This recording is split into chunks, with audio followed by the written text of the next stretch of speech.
Hey, welcome to this week's episode of Coffee with Richie P. Glad to have you on board. If you haven't already brewed up a cup, make sure you do. So good. This week's episode is going to be about habits. I got this feeling inside my bones. Alright, so to recap on last week's episode, we touched base on goal setting and how we might go about achieving the results we want. It goes electric wavy when I turn it on.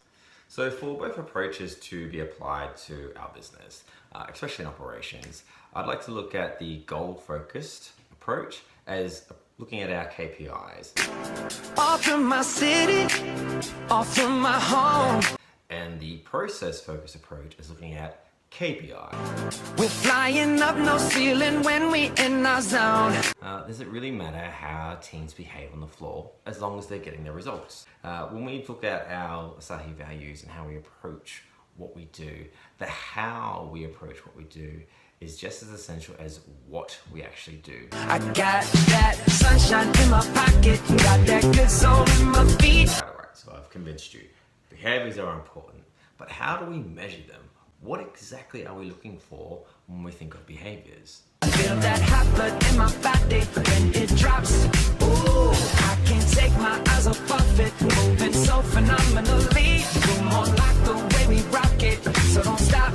And under the lights when everything goes, nowhere to hide when I'm getting you close. When we move, well you already know. So just imagine. So our behaviors and our habits are just created to allow us to solve problems that repeatedly show up in our lives. It puts us on an automatic piloting system that allows our brain to resolve an issue whilst not stressing us out. So we're running late to work one morning. We haven't got time to have breakfast. We're driving. We know we're going to be hungry. We got to get to work on time. So bright idea happens. We pull into the Macca's drive-thru. I can see but you when you dance. We grab ourselves a McCoffee and we grab ourselves a bacon and egg McMuffin. Eat it on the way to work, get to work on time, problem solved.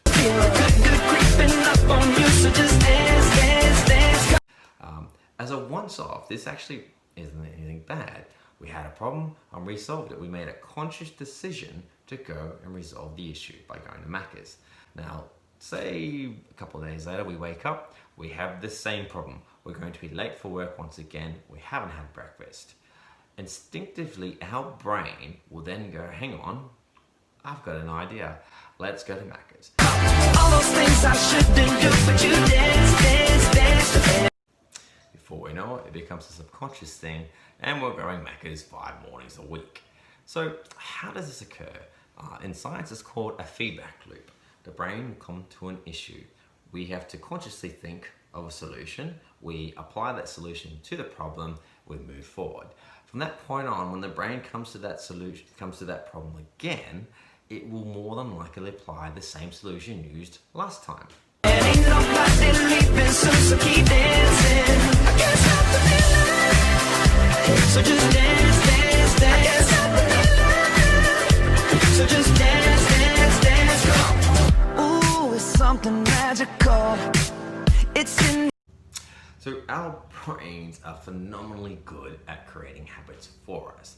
Pretty much it just wants to take away the thinking of what we're doing, so we just get on and get the job done. This simple process just demonstrates how unwanted behaviors can sometimes slip into our teams. This means that we might pick up a habit or behavior that doesn't actually serve us or the goal we're trying to achieve. So by having our teams identify behaviors that aren't supportive to them achieving their KPIs, we can actually make the process of achieving a KPI that much easier for them. So since a lot of our behaviors and actions are just subconsciously ingrained, we do them without thinking, the best way to identify a behavior that doesn't support us in achieving our results is simply recording them. I have a tracker that is attached to this post. By all means, print it out and give it to one of the team members that you feel are having challenges meeting their KPIs, and simply just ask them to track what they do. I challenge you to do the same thing. Take a day where you start to record everything you do and then look back and audit it to see if there's any gaps or perhaps some unconscious behaviors that don't serve you. And that's the third episode of Coffee with GP. So once again, thanks for joining us. Please leave a comment or a like below, and I look forward to talking to you again next episode. The air, it's in my blood, it's rushing on.